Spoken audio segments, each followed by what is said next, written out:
पूर्ण परमात्मा पाप कर्म दंड को भी काट सकता है।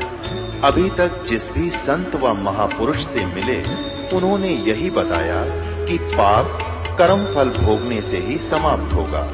वो प्रभु कौन है जो पाप कर्म को काट देता है, वो काल के बंधन से छुड़वा देता है। उसका क्या नाम है, पूजा की विधि क्या है? कृपया अवश्य सुनिए जगत गुरु तत्वदर्शी संत रामपाल जी महाराज के अमृत वचन। ये तो मनमाना आचरण है। गीता एक ऑथेंटिक हमारा ग्रंथ है और गॉड गिवन है। इसे हटकर जो पुराण हैं वो अपने यानी वो भगवान के दिए नहीं है। वो तो एक ऋषि महर्षियों ने जैसा भगवान समझा उन्होंने अपना अनुभव और जिन मंत्रों का उन्होंने जाप किया उसका वर्णन दे रखा है। अगर वो वेदों और गीता और भगवान के उस सूक्ष्म वेद से मेल नहीं खाते हैं तो व्यर्थ है। वो है शास्त्र विधि त्याग कर मनमाना आचरण। श्रीमद् भगवत गीता अध्याय नंबर 16 के श्लोक 23 और 24 में स्पष्ट किया है कि शास्त्र विधि को त्याग कर जो मनमाने जाप करते हैं, मनमाना आचरण करते हैं भक्ति का, उनको न तो कोई सुख होता है, न उनको कोई गति होती है उनकी, और न ही उनको कोई सिद्धि प्राप्त होती है। और इन तीन चीजों के लिए हम भक्ति परमात्मा की किया करते हैं। इसी फिर लास्ट में ये फाइनल कर दिया है 24वें श्लोक में 16वें अध्याय के, इससे तेरे लिए अर्जुन कर्तव्य और अकर्तव्य की अवस्था में जो करने चाहिए भक्ति कर्म और जो ना करने चाहिए सदग्रंथ ही प्रमाण है। इनके अतिरिक्त किसी में और पे विश्वास मत करना, किसी दंत कथा। और पुण्यात्मा कबीर परमेश्वर जी ने गुरु के लक्षण बताए हैं, सतगुरु के। अभी कबीर सागर में आपको दिखाएंगे, पहले वर्बली बताता हूं। जीव धर्म बोध के अंदर परमात्मा ने लिखा है कि गुरु के लक्षण 4 बखाना। जो गुरु होगा उसमें 4 गुण होंगे। जो मेरे द्वारा भेजा हुआ जो मेरा दास होगा उसके विशेष गुण ये होंगे। गुरु के लक्षण 4 बखाना यानी 4 गुण बताता हूं। प्रथम वेद शास्त्र को ज्ञाना, उसके पास वेद सदग्रंथों का कंप्लीट ज्ञान होगा। और दूसरे हरि भक्ति मन कर्म वाणी, यानी वो केवल वक्ता जिज्ञासु नहीं होगा, वो भक्ति खुद भी करेगा और सारे संसार से भी भक्ति कराएगा। और तीसरे समदृष्टि कर जानी, और तीसरा उसमें ये गुण होगा कि सभी को एक समान दृष्टि से व्यवहार करेगा, एक जैसा सबको बर्ताव करेगा, समदृष्टि होगा। और चौथे वेद विधि सब कर्मा, चौथा जो लक्षण होगा उसमें उसके सभी जो कर्म होंगे वेद के अनुसार होंगे, उसी अनुसार उसकी साधना होगी, उन्हीं में प्रमाणित होंगे। और ये 4 गुरु गुण जानो मर्मा, कहते उस गुरु के अंदर ये 4 गुण होंगे। इस मर्म को, इस गुप्त भेद को पहचान लेना। ये देखिएगा कबीर सागर, ये है कबीर सागर। और कबीर सागर परमात्मा का दिया हुआ अपना ज्ञान है। ये खेमराज श्री कृष्ण दास प्रकाशन मुंबई से छपा है। और ये यहाँ से इसके 1960 पृष्ठ पर जीव धर्म बोध एक चैप्टर है। इसके 1960 पृष्ठ पर देखिएगा, यह परमात्मा ने बताया है कि गुरु के लक्षण 4 बखाना। गुरु के लक्षण 4 बखाना, प्रथम वेद शास्त्र को ज्ञाना, और दूसरे है ये वैसे पुनः हरि भक्ति मन कर्म वाणी, और तृतीय समदृष्टि कह जानी, जानी है गानी गलती में स्पष्ट है। और चौथे वेद विधि सब कर्मा। चौथा गुण ये होगा कि वेद विधि के अनुसार वो सब साधना बताएगा। और ये 4 गुण गुरु गुण जानो मर्मा, कि उस संत के अंदर ये 4 गुण होंगे। ये मर्म यानी इस गुप्त भेद को तुम समझ लेना। तो दास आज देखो ये इस तरह के वजह से कबीर एक सागर है। कबीर परमात्मा की वाणी एक सागर है। और दास जब से ये दास को मंत्र प्राप्त हुए हैं, आगे जब से आपको देने लगा है, सन 1994 से यही मंत्र दे रहा है जो आज आपको प्राप्त है। और आप पहले जिनको प्राप्त है उनको मालूम है। और आज इस कबीर सागर से ये मोती बाहर आ रहे हैं कि ये है वो ज्ञान, तो और दृढ़ कर रहा है आपको भी हमारे को कि हम पहले ही ठीक रास्ते चल रहे थे। और आज भगवान ने भी सिद्ध कर दिया कि जो परम संत होगा वह वेदों अनुसार ही सब साधना बताएगा। अब वेद क्या बताते हैं? गीता अध्याय नंबर 8 के श्लोक नंबर 13 में इसने स्वयं स्पष्ट कर दिया गीता ज्ञानदाता ने, ओम इति एक अक्षरम ब्रह्म विवहारण माम समण ये पर्याति तदंदेहम स याति परमाम गति। मुझ ब्रह्म का केवल एक ओम मंत्र है और इसकी जो अंतिम सांस तक सिमरण करता हुआ भक्ति करता हुआ शरीर छोड़कर जाएगा तो इससे मिलने वाली परम गति प्राप्त हो जाएगी। तो ओम से क्या प्राप्ति होती है? ब्रह्म का जाप है, ब्रह्मलोक प्राप्ति होती है। 8वें अध्याय के 16वें श्लोक में गीता जी में स्पष्ट कर दिया है कि ब्रह्मलोक में गए हुए भी जन्म मृत्यु में आते हैं, यानी परम गति हुई नहीं। जो 7वें अध्याय के 18वें श्लोक में इसने अपनी गति को भी अश्रेष्ठ बताया है, इसलिए इतने प्रमाण देने पड़ रहे हैं आपको दास के द्वारा। अब परमात्मा ने सिद्ध कर दिया है कि जो ये ओम के अतिरिक्त जो अन्य जाप ये लोग करते हैं वो शास्त्र विदिता कर मनमाना आचरण है। और वेद कौन से हैं? 4 वेद तो प्रत्यक्ष है और 5वां जो वेद है सूक्ष्म वेद है, वो कंप्लीट स्पिरिचुअल नॉलेज है, कंप्लीट इन ऑल रेस्पेक्ट, जो गॉड गिवन है। गॉड गिवन तो वेद भी हैं, लेकिन इसने काल ने जानबूझकर बकवाद कर दी, वो मेन वस्तु समाप्त कर दी और भगवान के डर से इसने 4 वेद रख दिए। अब इन 4 वेदों में वो कंप्लीट कोर्स नहीं है, इसलिए भगवान स्वयं आते हैं हमारे को वो कंप्लीट कोर्स इस भक्ति का देने के लिए। और कंप्लीट के बिना कंप्लीट मोक्ष नहीं हो सकता, पूर्ण ज्ञान पूर्ण भक्ति साधना के बगैर पूर्ण मोक्ष नहीं हो सकता। आप कोई मोबाइल नंबर मिलाते हो, एक नंबर की ऊक चूक हो जाती है कम या ज्यादा तो भी बात नहीं बढ़ती, पता नहीं कहाँ मिलेगा जाकर, तो सभी बात सही होंगी तभी बात बनेगी। तो वो वेद वो है, यानी जो वेदों को दास इसलिए 7वें रेफरेंस में लेता है कि आप वेदों को सत्य मानते हैं और श्रीमद् भगवत गीता को आप सत्य मानते हैं, अन्यथा किसी ग्रंथ की आवश्यकता नहीं थी। कबीर परमात्मा ने इस दास को एक विशेष ज्ञान दिया है, जो परमात्मा कबीर सागर में कबीर वाणी एक अध्याय है उसके 137 पृष्ठ पर कहा है कि 33 अरब ज्ञान हम भाखा और मूल ज्ञान हमने गुप्त ही रखा। जो सृष्टि रचना दास ने बताई है, जो आज तक कबीर सागर में भी नहीं है जो वस्तु, और गरीबदास जी की वाणी में भी नहीं है, वो परमात्मा कबीर जी ने इस दास को हट कर दिया है।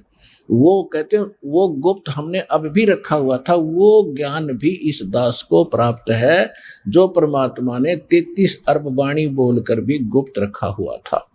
ये समझ लेना कि इस वेद से हटकर, कबीर सागर से भी हटकर जो कंप्लीट ज्ञान है वो सूक्ष्म वेद है, जो अब दास ने उसकी पुस्तक बनाकर सूक्ष्म वेद की आपको पेश की है। वो सूक्ष्म वेद कंप्लीट है। तो वेद विधि सब कर्मा, उसके सभी कर्म भक्ति के वेद अनुसार होंगे। तो वेद 4 वेद तो आप जानते हो, 4 वेदों में ओम के अतिरिक्त कोई नाम में नहीं।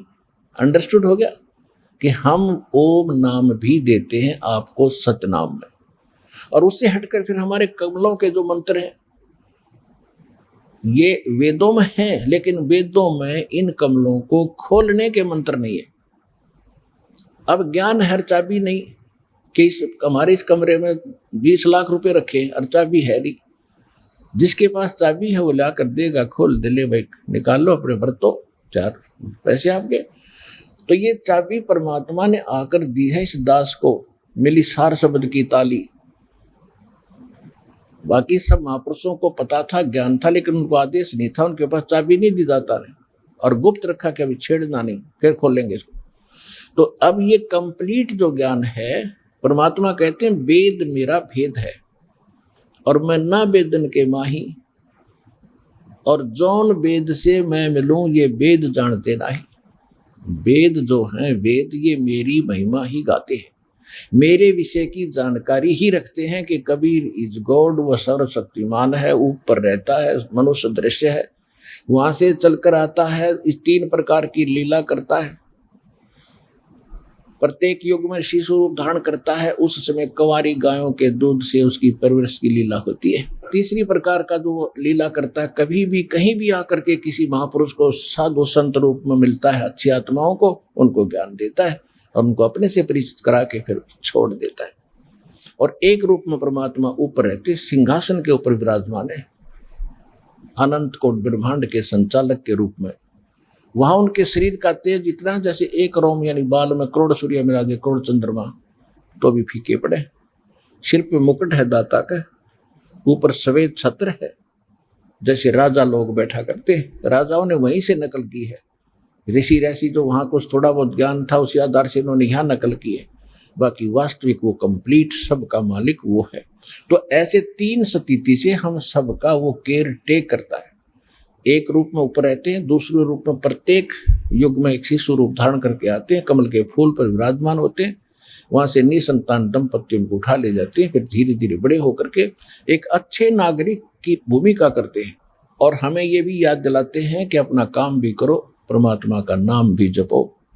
घर छोड़कर किसी जंगल में बैठने मात्र से भगवान नहीं मिलेगा। भक्ति सत्साधना करने से, अपने दैनिक क्रियाक्रम करते हुए भी आप परमात्मा पा सकते हो। तो इस प्रकार परमात्मा कहते हैं, वेद मेरा भेद है, मैं ना वेदन के माही, और जौन वेद से मैं मिलूं वेद जानते नहीं। इन वेदों को हमारे धर्म गुरुओं ने कंठस्थ याद किया और महिमा के पात्र बन गए। वाह जी वाह, चतुर्वेदी कहलाए। वो हो कैसे विद्वान पुरुष ने चारों वेदों को घोट रखा, संस्कृत धारावाहिक बोलते हैं। फिर तीन वेदों को जिन्होंने ये कंठस्थ याद किया उसको त्रिवेदी कहने लगे, जिन्होंने दो वेदों को घोट लिया वो दिव्यवेदी कहलाए। और लोग कहेगा पता नहीं लद्दे अंडे थे। है क्या बताते हैं, पीठ मनुखा दाख लदी है, ये कर्रा खात बबूले। गरीबदास जी कहते हैं कि ये हमारे ब्राह्मण गुरु ऐसे थे जैसे ऊंट के कमर पर बोरे में थैले में और मनुखा दाख बर रखी थी, या व्यापारी ने बर रखी है कमर पे तो मनुखा दाख लाद रखी है, खा रहा है कि करके बबूल के कांटों में मुंह फड़वा रहा है। ये अगर उसको ज्ञान होते एक बार मुंह फेर के अपना खा ले छक्के, कमर पर रखी मनुखा दाख। अब कहने का भाव ये है परमात्मा का कि ये लोग इन सदग्रंथों यानी वेदों को लद्दे फिरते थे, अपने सिर पर रखे फिरते थे और साधना इसके विपरीत करते थे, जिस कारण से इनको कोई लाभ प्राप्त नहीं हुआ। क्यों? गुरु बिन काहू न पाया ज्ञान, जो थो था उस छिड़े मूड किसाना। गुरु बिन वेद पढ़े जो प्राणी, समझन सार रहे अज्ञानी। आज तक के जितने भी हमारे धर्म गुरु हुए हैं, उन महापुरुषों को छोड़कर जिनको भगवान यथार्थ ज्ञान देकर गए थे, इनको किसी को भी वेद का कै ख का पता नहीं था, कै ख का भी पता नहीं था। सतकर मान लो। अब ये बात 600 वर्ष पहले भगवान कहा करते थे तो सिर पुड़वाण की बात थी, और कैर खूब तोड़े दाता के ऊपर नकलियों ने। आज परमात्मा ने आपको शिक्षित किया। सन 60 से के बाद ये शिक्षा का जोर शुरू हुआ है, और अभी 20-15 वर्ष से तो कमाल कर दिया। बच्चा छोटे से छोटा निर्धन से निर्धन व्यक्ति चाहता मेरा बेटा बेटी बहुत अच्छा पढ़े, पता नहीं क्या प्राप्त करे। परमात्मा ने ये प्रेरणा भर के आपको शिक्षित करना था, और जिसको जो मिलना वही मिलना है, चाहे कितना पढ़ा लो वही मिलेगा जो उसके भाग्य में है। कम से कम 1 करोड़ बच्चे प्रत्येक वर्ष और अपनी शिक्षा कंप्लीट करके तलाश करने लग जाते हैं नौकरी की। 10% को मुश्किल से नौकरी मिलती होगी जिस उद्देश्य से पढ़ा था। 90% अपने फिर वही कार्य करते, जो मिलना वही मिलना उनको भी। तो कहने का भाव ये है कि ये शिक्षा दाता ने ईव प्रयोग करनी है आपसे, और यदि आपके ये बात गले उतरेगी कि मनुष्य जीवन का उद्देश्य ये है, और जिसको आप उद्देश्य लेकर के पढ़े थे वो भी अच्छी बात थी, लेकिन उससे तो एक का जन्म की रोजी रोटी टाइम पर टूक मिलेगा, वो भी संस्कार से ही मिलेगा। उन्हीं का सिलेक्शन होगा जिनके पुण्य होंगे, ना कति नहीं होते सिर पटक लेना कोई किसी नौकरी नाकरी में भी।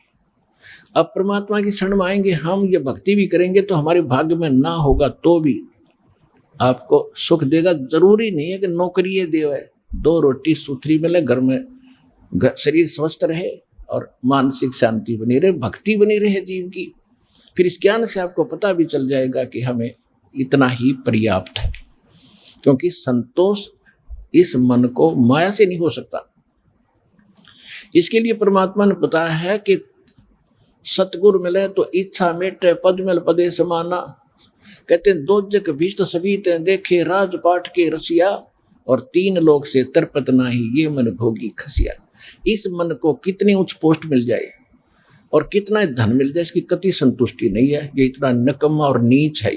इस ज्ञान से, परमात्मा के ज्ञान से इसका लगाम डलेगी और ये वहीं रुक जाएगा जहां हम रोकना चाहेंगे। इस ज्ञान की दृष्टि से, जैसे कोई सरपंच बन जाता है गांव का प्रधान, उसको फिर पता है कि तुम्हारे ऊपर एक चेयरमैन है, उसकी ज्यादा महिमा है। अगले बार ये सोचे इसका मैं चेयरमैन बनूं। अब चेयरमैन को कति संतोष नहीं है, वो सोचा एमएलए बनूं इस क्षेत्र का, सब मेरी रेस्पेक्ट करे। एमएलए बनने के बाद कति संतोष नहीं, सोचा मंत्री बनूं तो चौधरी हुआ बात बने, नहीं तो कोई सुनाई नहीं हो रही। मंत्री बनने के बाद उसकी प्रत्येक मंत्री की नीयत है किसी तरह मुख्यमंत्री का दाव लगे, सब कुछ लूट लो एक कबर। और मुख्यमंत्री बनने के बाद इन्हें सोचा प्रधानमंत्री बनूं देश का, प्रधानमंत्री भी बनेंगे, गला टूट गया, कलगदा बनेगा, भक्ति ना करी थे। तो हम वो दुख याद दिलाते हैं परमात्मा हमें कि ये तो बन गया तो तेरे भाग में था, वही बनेगा। सारी तरह प्रधानमंत्री बनने से रे भारत के नागरिक या किसी देश के नागरिक एक का बनेगा जिसके भाग में। अगर वो भगवान से डरने वाला और भक्त हो तो जनता सुखी, वो भी कर्म ना बिगाड़े। तो इस ज्ञान के आधार से परमात्मा के सभी बच्चे, रैंक से लेकर राजा तक, चींटी से लेकर हाथी तक, सभी के प्रति उसका एक जैसा रुख है। क्योंकि बच्चा माँ बाप को छोटा हो चाहे बड़ा हो एक जैसा प्यारा लगता है। तो हम जीव हिंसा करते हैं, उससे भगवान दुखी होता है क्योंकि उसके बच्चों को मारते हैं। तो ये सभी क्रियाएं हमें बंद करनी पड़ेंगी। जिससे मालिक राजी हो वो क्रिया हमें करनी पड़ेंगी। और परमात्मा प्रसन्न हो गया तो हमें किसी चीज का अभाव नहीं रहेगा, इस लोक में भी और फिर परलोक तो जाना ही जाना है। तो जो प्रसंग चल रहा है कि इस मन की संतोष भी करना अनिवार्य है, और संतोष होगा इस ज्ञान से। सर्व सोने की लंका थी वो रावण से रणधीरम, एक पलक में राज विरोध जीव जम के पड़े जंजीरम। मन तो सुख के सागर बस रे भाई, और ना ऐसा यस रे।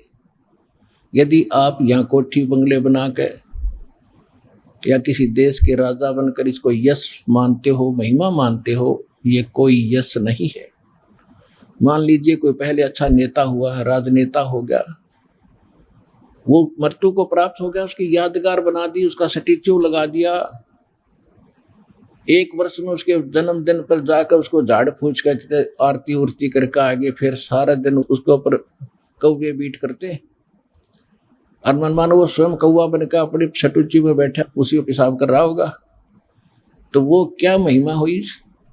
तो यहाँ कहते हैं मन तो अगर सर्व सोने की लंका थी, यानी उसने जो अपना विशेष स्थान बना रखा था सोने से बना रखा, जैसे आजकल गारा से ईंटें पकाते हैं और उसे सीमेंट में चिनते हैं, ऐसे सोने की ईंटें बनाकर और सोने की गारा से उसने महल बना रखे थे। और कहते हैं भक्ति बिना क्या होत है, ये भरम रहा संसार, रति कंचन पाया नहीं भाई रावण चलती बार। भक्ति बिना क्या होता है, ये भटक रहा संसार। और 1 ग्राम सोना भी स्वर्ण नहीं ले जा सका, गोल्ड नहीं ले जा सका रावण जब यहाँ से संसार छोड़कर जाने लगा, सारा यहीं छोड़ गया। तो परमात्मा कहते हैं काया तेरी है नहीं, ये माया कहाँ से हो। ए भले आदमी कुछ तो विचार कर, कहाँ पड़ा है नींद में काल की भांग पी के। जब शरीर तेरा नहीं है तो ये माया का क्यों चपटा बैठा है, या जोड़ दूं वो जोड़ दूं, जो जोड़ना है वो धन उसको भूल चुका है। तो कबीर सब जग निर्धना, धनवंता ना कोय, धनवंता सो जानियो, जिस पर राम नाम धन होए।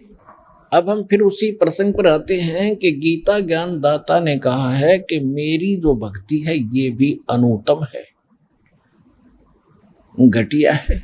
और इन्होंने श्री कृष्ण जी को सुप्रीम मान रखा था अनुवादकों ने, जो हमारे धर्मगुरु या इस गीता के अनुवादक हैं, उन्होंने श्री कृष्ण को ही सुप्रीम पावर मानकर सारा का सारा उसका श्रेय रखने के लिए अर्थों के अनर्थ कर डाले। अनुत्तम का अर्थ जिससे श्रेष्ठ और ना हो, सर्वश्रेष्ठ कर दिया। अरे भले पुरुषों, अकल से काम लेना चाहिए था। कहीं पर बेड लिखा हो अंग्रेजी में बेड, तो बेड का अर्थ गुड नहीं हो सकता। चाहे कोई सेंटेंस कितनी बकवाद गढ़ लो, कितनी ग्रामर घुमा लो, व्याकरण में ये है, फलाने में ये है, डिगुट्टू में ऐसे है, ये सब बकवादे हैं। सीधा सा अर्थ है श्रेष्ठ, उत्तम श्रेष्ठ, अनुत्तम है श्रेष्ठ। तो इन्होंने जो सोचा भी भगवान अपनी साधना को अनुत्तम नहीं कह सकता, इसलिए अनुत्तम का अर्थ यहाँ पर सर्वश्रेष्ठ लिख दिया। तो इसको कहते हैं नीम हकीम खतराए जान। यहाँ सारी ये बात बिगाड़ दी। अब ये इससे पता चलेगा आपको कि इन सदग्रंथों का ये रहस्य था।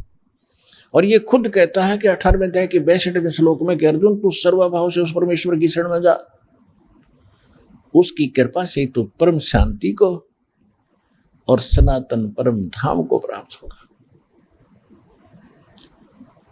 15वें अध्याय के 4थे श्लोक में कहा कि तत्वदर्शी संत की प्राप्ति के उपरांत परमेश्वर के उस परम पद की खोज करनी चाहिए, जहां जाने के बाद साधक फिर लौटकर संसार में नहीं आते।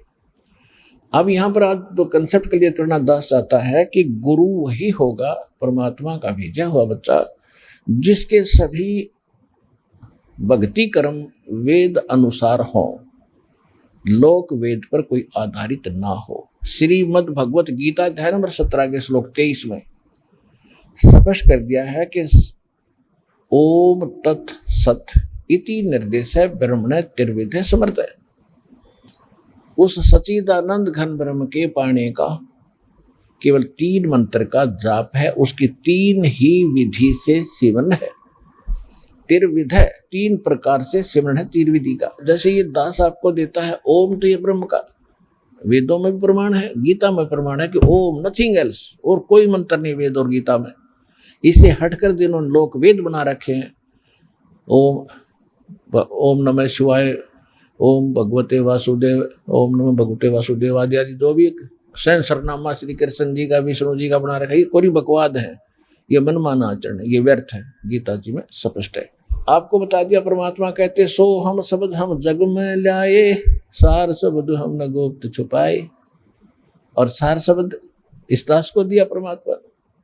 इसको तब तक छुपाना था जब तक ये 12 पंथ ना मिट जाए और 1997 नहीं आ जाए, यानी 5500 वर्ष जब कलयुग ना बीत जाए, तब तक ये छुपाना था। और ये कहते हैं दामा खेड़ा में धर्मदास जी के वंशजों की गद्दी चली आ रही है। उन्होंने भ्रम फैला रखा था अभी तक कि जो दामा खेड़ा वाले यानी धर्मदास जी के वंशजों से ही नाम लेगा उन्हें का मोक्ष होगा।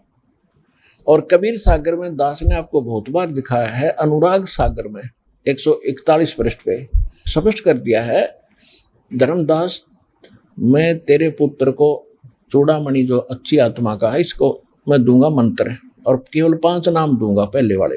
अभी और तो देने नहीं है, तूने भी नहीं देने हैं, किसी को बताना तक नहीं तो वो धर्मदास को भी कह सकते थे तू अपने वंशजों ने आज्ञा दे दे, आज्ञा नाम देने की और बना दे इनको मेहनत।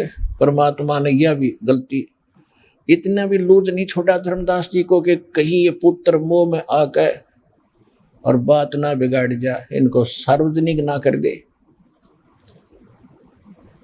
धर्मदास जी को पहले तो गुरुपद दिया था, लेकिन फिर जब वो देखे ना डगमग होता, उसने कई बार ये कहा कि भगवान आप कह रहे हो 5500 वर्ष तक तो इसको छुपा के रखना है, तो तब तक ये मेरे बच्चे कैसे पार होंगे। कई बार ये बात दोहरा दी, तो परमात्मा ने उसका गुरुपद समाप्त कर दिया और उसको जगन्नाथपुरी में जाकर उसके अंदर नए सिरे से ज्ञान दिया, नए सिरे उसको नाम दिया, उसका नाम खंडित हो गया, उसमें दोष आ गया था कि मैं जरूर बताऊंगा अपने बच्चों को। तो परमात्मा अंतर्यामी थे कि वो बिगाड़ेगा, बूढ़ा हो गया था, 117 साल की उम्र हो गई थी उसकी, अब जरूर डुबोएगा। तो वहां ले गए जहां जगन्नाथ के मंदिर की मालिक ने स्थापना करवाई थी, जिस पत्थर पर बैठकर समुद्र को रोक दिया था, जो साइक्लोन उठकर चलता था समुद्र में और मंदिर को तोड़ता था, मालिक ने रोक दिया था। तो धर्मदास में प्रेरणा प्रबल कर दी दाता ने कि भगवान वो स्थान दिखाओ जहां आपने वो बैठ कर मंदिर रोका था। तो परमात्मा ले गए उनको वहां बांधवगढ़ से कम 1000 किलोमीटर 1500 किलोमीटर दूर।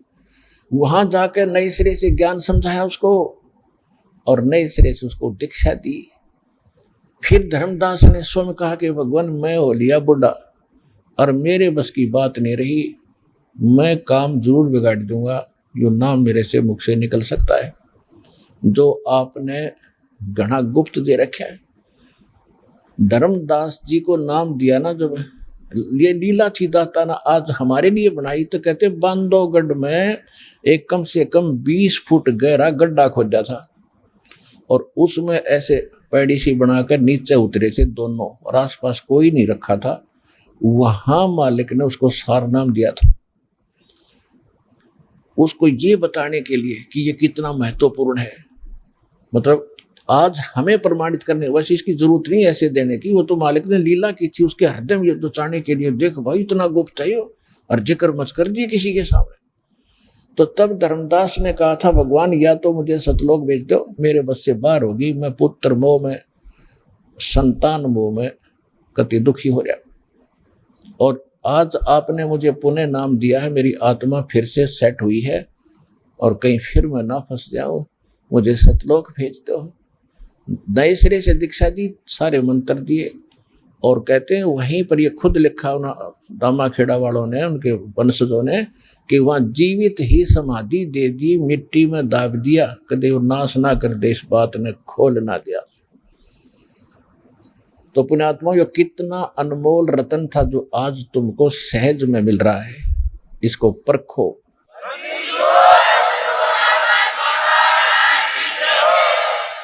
तो जो कहते हैं परमात्मा सोहम शब्द हम जग में लाए, ये तो सार्वजनिक कर दिया दाता ने और संतों ने भी कर दिया है, लेकिन सार नाम की छींट आज तक किसी के पास नहीं थी। और परमात्मा कहते हैं सार शब्द हमने भाग सुनाया, बोल के सुनाया और गुप्त में ग्रंथ में लिख के और फिर भी गुप्त ही रखा। कबीर सागर में स्पष्ट लिखा वो सार नाम, लेकिन सागर में कौन समझे, उसकी पहचान नहीं, तो पारखी समझे तो दास बना दिया वो पारखू, जोर ही बनाया लाल के परखने का। परमात्मा ने स्वयं बताया और कबीर सागर में लिखा पाया। गरीबदास की वाणी में भी केवल एक जगह लिखा, पूरी वाणी में 24,000 वाणी है, एक जगह लिखा, वो भी किसी गुप्त तरीके से। इसी प्रकार कबीर सागर में स्पष्ट लिखा है कि ये है वो सार नाम, लिखा उसमें। और नहीं समझ सके, कहते हैं सार शब्द हमने भाग सुनाया, मूर्ख जीव मर नहीं पाया। एक ये जम्मू में हैरानजड़ी में एक ये फौजी मधु परमहंस कह पता नहीं क्या नाम देता, सतनाम सतनाम सतनाम और सतगुरु सतगुरु, अरे कान में कर जो कहते यू है सार शब्द है। और भगवान कहते हमने बोल के सुना, वो कहता वाणी का विषय नहीं, वो बिना वाणी का तुझे कैसे पता लग गया, वाणी का कोई जिक्र नहीं किया तो आपको कैसे पता लगा। तो ये है झूठे गुरु, नकली, दुनिया के नासक है, इनसे भी बचना आपने। अब इस ज्ञान से ही हटा जाएगा, ओरिजिनल और डुप्लीकेट 10 साथ साथ आपको दिखा रहा है। आज कोई अनजान नहीं, दोनों को सामने देखोगे तो पता चलेगा। तो ये और वो के वाणी का विषय नहीं। और कबीर साहब कहते हैं तुमने बोल के सुना रखा है, और धर्मदास जी लिख रखा है, अरे ये मूर्ख जीव मर नहीं पाया। तो ऐसे अज्ञानी लोग कैसे समझेंगे उस भगवान के गुण रहस्यों को। तो उसके लिए इस दास पर दया करी परमात्मा ने आपके लिए। अब जो प्रसंग चल रहा है वही आते हैं हम। अब जैसे दास आपको सतनाम देता 2 अक्षर का, ओम तो ये वेद में है ही, जिन वेदों को हम वेद मानते रहे उन वेदों में यही मंत्र, और कोई मंत्र नहीं है, कोई जाप ही नहीं है भक्ति का। और दूसरा मालिक कहते हैं हम खुद लेते हैं, वेद भी बताते हैं कि परमात्मा स्वयं आकर के अपनी वाणी के द्वारा ऐसे गुप्त मंत्रों का आविष्कार करता है। आपको दिखाता हूँ, थोड़ा प्रमाण करता हूँ। ये देखिएगा, ऋग्वेद मंडल 9-10 इकट्ठा ही अनुवाद कर रखा है इन्होंने। ये कहाँ से छुपा है? प्रकाशक है सार्वदेशिक आर्य प्रतिनिधि सभा, महर्षि दान भवन, रामलीला मैदान, नई दिल्ली से छुपा है। और ये इसके अनुवादक हैं, ये इनके मुद्रक हैं। अब कमाल की बात है, इन वेदों के अनुवादक कौन हैं?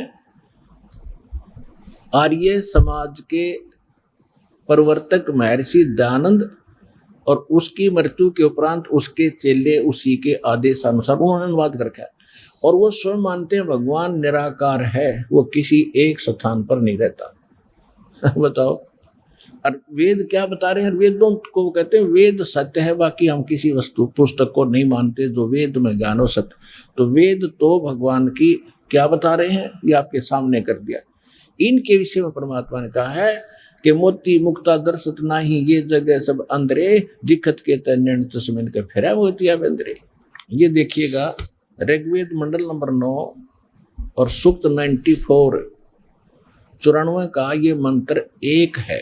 यहां से शुरू हुआ है, ये एक है। ये कवियन वर्जम न, ये कवियम शब्द है, कवियम वर्जन न। और यहां अनुवाद करते करते हम थोड़ा सा लेंगे बस। वह है परमात्मा कर्मों का अध्यक्ष होता हुआ सबको पवित्र करता है और कवियों की तरह आचरण करता हुआ वर्जम ने, यानी कवियों की तरह घूमता फिरता है। वर्ज माने घूमना फिरना चलना, इन्होंने गलत कर दिया अनुवाद। यहाँ सब कवियों की तरह आचरण करता है, तो निराकार के कवियों की तरह आचरण करेगा, वो है ही नहीं किता है, उसका तो अस्तित्व नहीं मानते वो। ये 94 का ही है, 94 का चौथा मंत्र है। ये यहाँ से नीचे शुरू होता है 95, 94 का चौथा मंत्र है। इसमें क्या कहा है कि वह परमात्मा ऐश्वर्य के लिए सर्वत्र प्रगट है।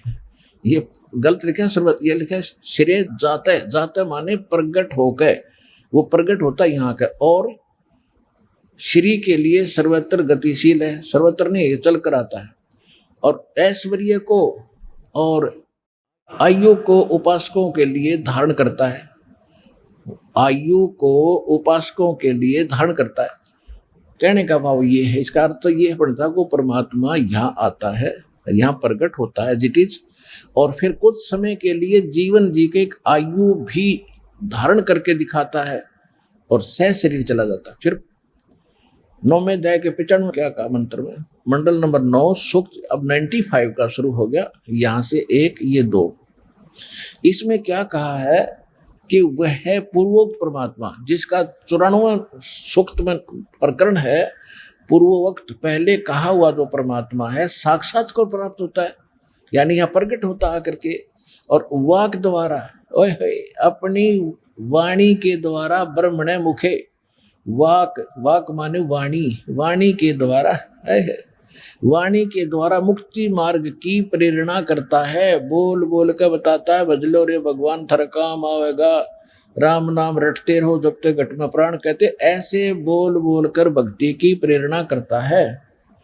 और जैसे कि नौका के पार लगाने के समय नाविक प्रेरणा करता है, और देवा नाम देव, सब भगवानों का भगवान, सब देवताओं का मालिक, सब देवों का देव यानी पूर्ण परमात्मा। गुहानी माने गुप्त, नामा आविष्करणोति, इन अनुवाद क्या करे अडंगा अज्ञानियों ने, संज्ञाओं को प्रकट करता है, संज्ञाओं को संज्ञा खा कर दी। नाम आविष्करणोति, वो उस गुप्त नाम का आविष्कार करता है, उनको प्रकट करता है। ओए होए होए होए होए।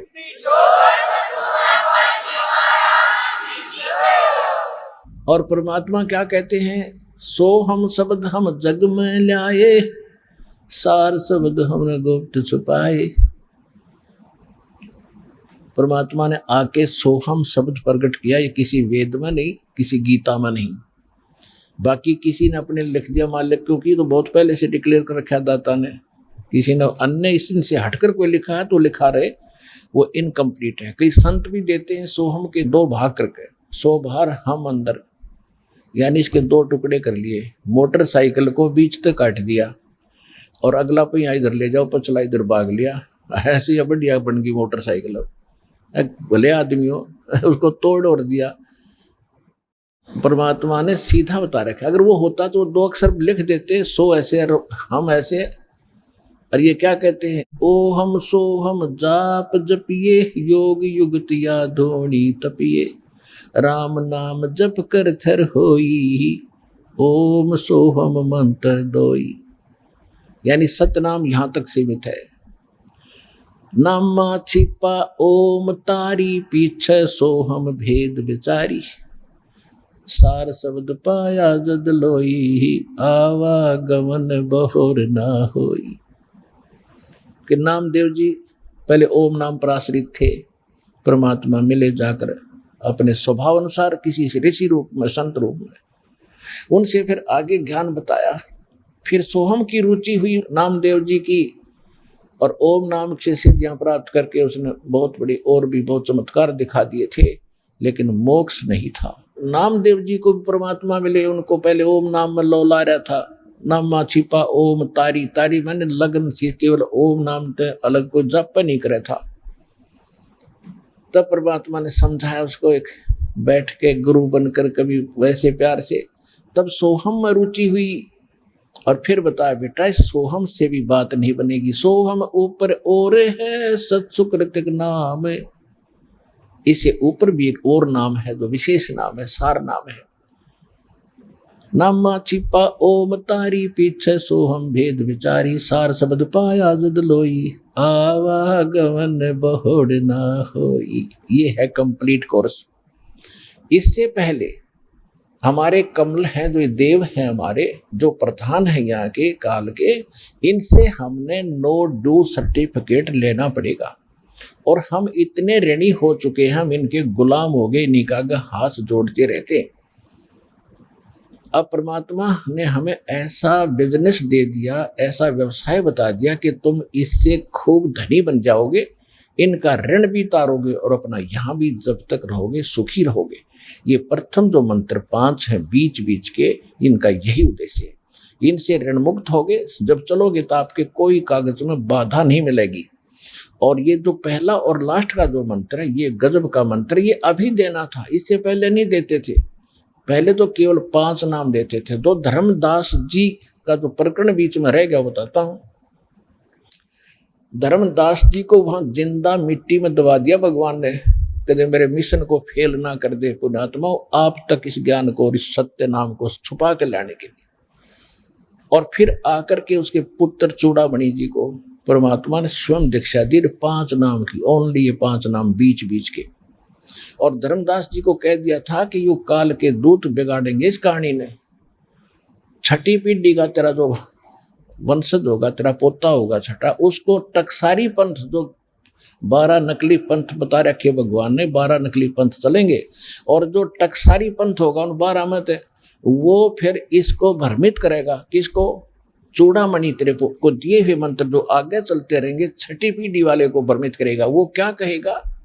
क्योंकि हम महिमा तो आज तक गाते हैं सतलोक और सचखंड की, सतपुरुष के अतिरिक्त हम किसी को मानते नहीं।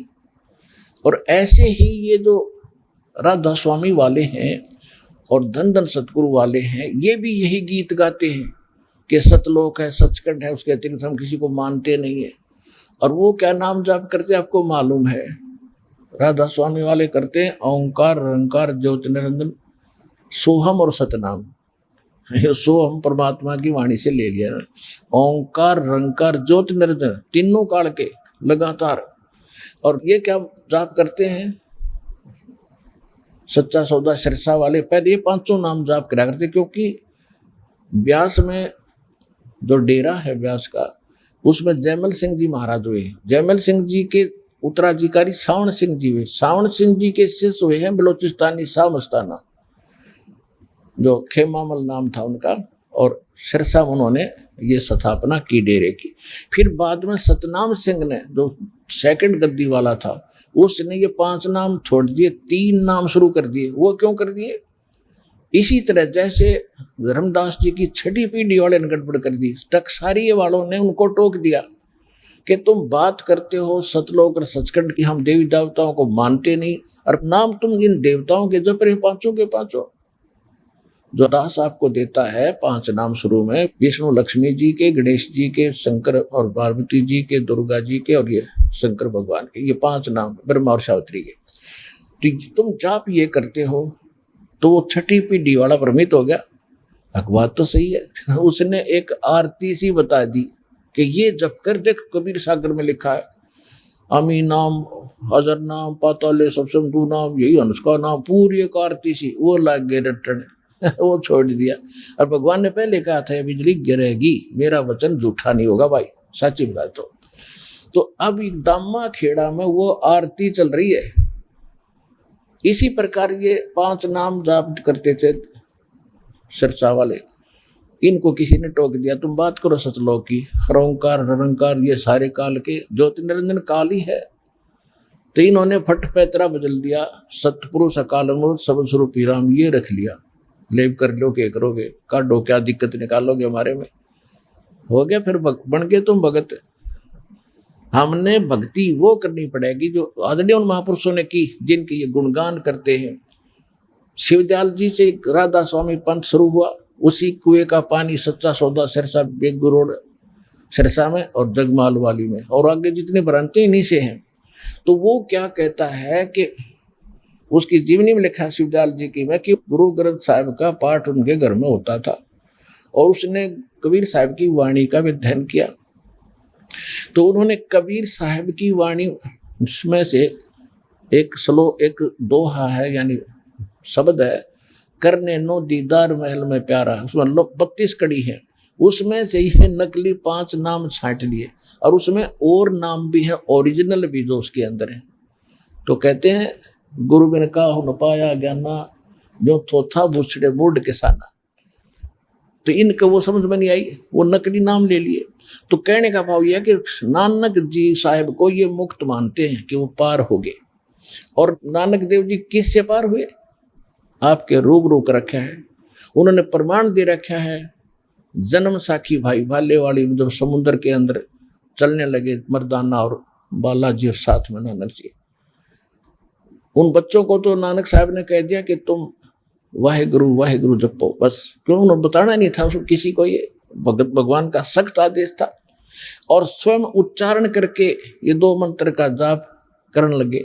हालांकि उच्चारण करके जाप करने का नहीं है, उन्होंने पहले कभी नहीं उच्चारण किया, उसके बाद नहीं किया, यह भी लीला थी दाता की। तो मर्दाना ने नकल कर ली, वो मंत्र छोड़ दिया, वो लग गया वो दोनों मंत्र करने, मुख से उच्चारण करके डूबने लगा समुद्र में।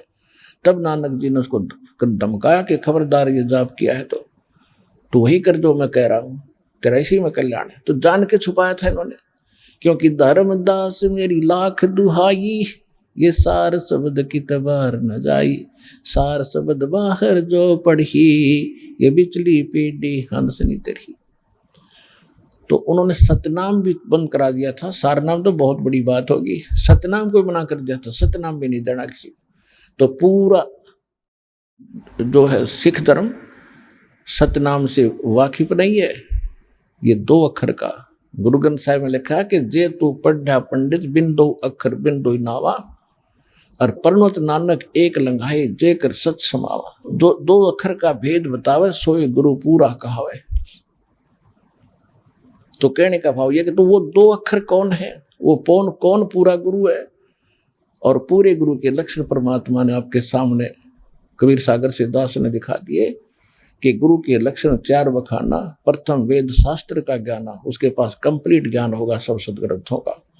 और दूसरे हरि भक्ति मन कर्म वाणी, तीसरे समदृष्टि कर जानी, और चौथे वेद विधि सब कर्मा। ये 4 गुरु गुण जानो मर्मा। दास के पास जितना भी ज्ञान है, जो भी भक्ति है, कंप्लीट अपने सदग्रंथ वेदों के आधार से है। और पूरे विश्व में ये ज्ञान नहीं है, ये भक्ति नहीं है। समझदार को संकेत पर्याप्त होता है। बोलो सतगुरुदेव।